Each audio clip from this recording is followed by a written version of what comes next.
Hi friends, something very interesting happened while filming the second part of the video. This is part 3 by the way. I got a call from the Kotak Collection Agency. Now, just now, means while making this video, I mean coincidences तो ऐसे होते नहीं है, but it's unbelievable कि this is another thing I wanted to explain कि इनका phone आया कि सर आपका ना थोड़ा सा अमाउंट ड्यू है आपका EMI का, आप वो प्लीज़ पे कर दीजिए एंड तो मैंने उनको समझाया, मैंने कहा बॉस हमारा केस ऑलरेडी कोर्ट में है. तो the confusion now this is what I am going to explain to everybody why Kotak can not answer because they have created 2 accounts. अब जो ऑनलाइन अकाउंट मेरा जो चल रहा है जिसमें मेरा EMI लगातार निकलता जा रहा है which is standard procedure that they are following. The legal team ने एफिडेविट फाइल किया है कि I have not made any payment since February 2019 in the court, in the sessions court, and that I am a defaulter, I have not made any payments. ये arbitrator also agreed and arbitrator has also अगर आपने award देखा है that I showed you all the documentation की foreclosure notice भी कर दिया है. मीन्स मेरा अकाउंट फोरक्लोज हो चुका है as per the fake account, the offline account. अब ये महाशय जो है जिन्होंने कॉल किया है उसका भी मैं रिकॉर्डिंग डाल सकता हूँ. इट्स वेरी इंटरेस्टिंग कि मैं वीडियो बना रहा हूँ कोटक के ऊपर और उनका ही फ़ोन आया. मैंने उनको बोला भी, मैंने कहा जी मैं अभी वीडियो बना रहा हूँ इनका, ठीक है, कि मेरे साथ हुआ क्या है. और प्रॉब्लम ये है कि सर कि यहाँ पे what they are doing is that they have not inform the personal loan department.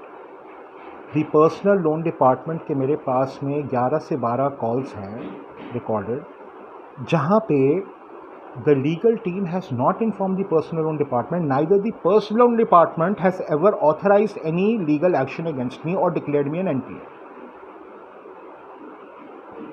आप समझिए बात को. The personal loan department has not declared me an NPA. No, I'm not a defaulter. They themselves are confused. So what they do is एक box है इनका, 1 महीने का जैसे आ गया तो वो एक कलेक्शन एजेंसी को देते हैं, वो रिमाइंडर कॉल के लिए होता है.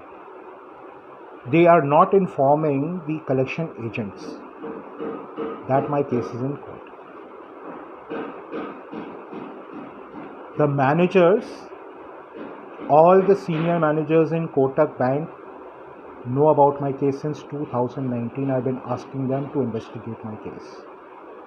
They are not investigating. Oh, they said they investigated my case and no fraud was done. Why? Because they are checking the online account. They are not checking the offline account. So इनके auditor ED should get involved in this actually, because I am hearing and I've lot of my friends on Twitter also have the same problem.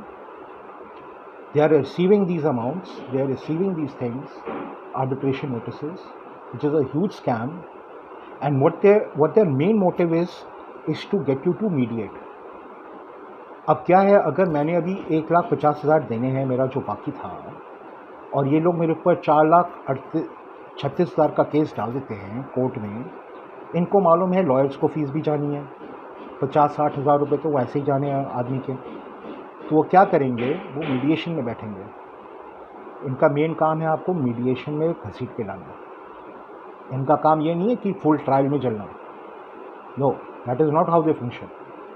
They will extort money from you. How? Instead of paying 1,50,000 they are claiming 4,36,000. They will say ठीक है 2 लाख पे कर दीजिए. अब बताइए आप कितने दिन में पे करेंगे. जो मीडिएटर हैं वो आपकी बात सुनने के लिए नहीं है. आपके साथ फ्रॉड हुआ, आपके साथ गलत हुआ, वो उसके लिए नहीं बैठे हैं. they are not interested in that. They will favor Kotak bank only. They will say ठीक है आप 2 लाख पे कर दीजिए, 5 इंस्टॉलमेंट्स में भर दीजिए. अब प्रॉब्लम क्या आ रही है कोटक को कि I have an active account as per CIBIL and as per them the personal loan department. मेरे 7 EMI बाकी हैं and my contract goes up to May 2022. They forced me, they tried and they're asking the judge all the time कि mediation करवाओ. Mediation में मैं नहीं जाऊँगा. And the reason behind it is, if I go for mediation, they will destroy my civil. They will destroy me financially. They will destroy my score.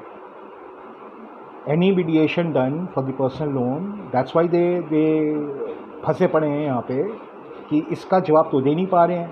11.16 वाला clause है ही नहीं, fraudulent है. अब ये भी नहीं बोल सकते जज साहब को कि जी हमने तो दिया ही नहीं, या जो आर्बिट्रेटर है उन्होंने गलत किया है. गलत कैसे कर दिया जब उन्होंने कोट किया है उसमें से. और मेरे एग्रीमेंट में मैंने आपको दिखाया था चेन्नई का कोई मेंशन नहीं है. इट इज़ जस्ट सेइंग कि आर्बिट्रेशन कहीं भी हो सकता है, किसी भी ब्रांच में, स्पेसिफिक चेन्नई नहीं है. तो ये यहाँ पे फंस गए, 19 डेज़ वाले में फंस गए कि भाई एक EMI ड्यू है तो कहाँ से आप डिक्लेयर करोगे डिफ़ॉल्टर. तीसरी जगह यहाँ पे फंस गए कि उन्होंने 2 अकाउंट्स क्रिएट कर दिए मेरे. कलेक्शन एजेंट जो अभी फ़ोन कर रहा है, ठीक है, he is not aware that there is a case going on. और ऊपर से मैं आपको बता देता हूँ, arbitrator by the arbitration act जो है, आर्बिट्रेशन कंसिलिएशन एक्ट में जो है, जो आर्बिट्रेटर के ड्यूटीज़ हैं वो ये हैं कि वो आपको सारे डॉक्यूमेंट्स प्रोवाइड करें जो उन्होंने सबमिट किया है कोटक वालों ने, वो मुझे डॉक्यूमेंट्स सप्लाई करें. अब मैं आपको अपना दर्द समझाता हूँ. It's been 29 months, 30th month is coming around. They have not provided me any documentation, neither that fake agreement. अब प्रॉब्लम एक और आ रही है इनके पास में, ये है कि अगर बाई चांस ये मेरा फॉर्ज भी कर देते हैं अग्रीमेंट को और ये कोर्ट के सामने 11.16 वाला क्लॉज भी पेश कर देते हैं, मैंने आपको रनिंग पेजेस भी दिखाए थे, 2021 पे ख़त्म हो जाता है, आगे क्लॉजेस नहीं हैं. मैंने कोई एडेंडम भी साइन नहीं किया है. अगर क्लॉजेस हो वो बोलता है कि जी हमने एडेंडम भेज दिया, हमने ये कर दिया, हमने वो कर दिया, ऐसा कुछ है नहीं. There is no nothing, I have not signed anything. अगर वो मेरा सिग्नेचर फॉर्ज करके लाते भी हैं तो एक प्रॉब्लम एक और खड़ी होती है कि जो मेरे पास में जो ओरिजिनल एग्रीमेंट है, that means they have used that agreement, जानबूझ के मुझे वो दिया गया है और इनका इंटेंशन पहले से ही था मुझे चीट करने का. फॉर्जरी तो फंसे ही फंसे, चीटिंग में भी फंस ही रहे हैं. The best part is they know that this clause is fake. They have used this award in the sessions court and asking the court to take action against me, whereas they have committed the fraud and the forgery. I asked the Supreme Court of India, is this viable? A waste of the time of the judiciary को मजाक बना के रखा है इन लोगों ने. They wasted my time, my productive time. They have abused, insulted me, humiliated me, caused me to lose my job again. I had a consultancy job. वहाँ पे फ़ोन कर के लोगों को परेशान कर रहे हैं, मेरे रेफरेंसेस को कॉल करके परेशान कर रहे हैं. मेरा टाइम वेस्ट हुआ है, मेरी तबीयत ख़राब है, मेंटली, फिजिकली, इमोशनली टॉर्चर कर रहे हैं, फाइनेंशियली भी कर रहे हैं. Does Mr. Kotak have, I have shown the evidences now, does Mr. Kotak have an answer to this? I am asking the people of India. I have shown you the evidences in 3 parts of the video. There are 3 different parts, part 1, part 2, part 3. This is part 3. I am asking the RBI, how is it possible? How is it possible that an arbitrator is appointed 19 days after a person's EMI is due? And what action will you take? I am asking the ED, हाथ जोड़ के मैं ED से भी प्रार्थना कर रहा हूँ, and the finance ministry, कि sirs, please look into this scam. It is a widespread scam. This is how they extort money, by forcing a person to go legally, and then they will mediate, and then they will charge the person extra.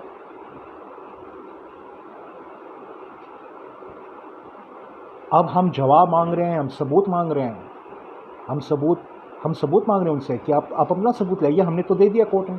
उसका जवाब दो, जवाब नहीं देना। 1 साल हो गया है, I am asking the supreme court again, is it possible that a person has filed his objections and that the claimant is not responding to that for the past 9-10 months?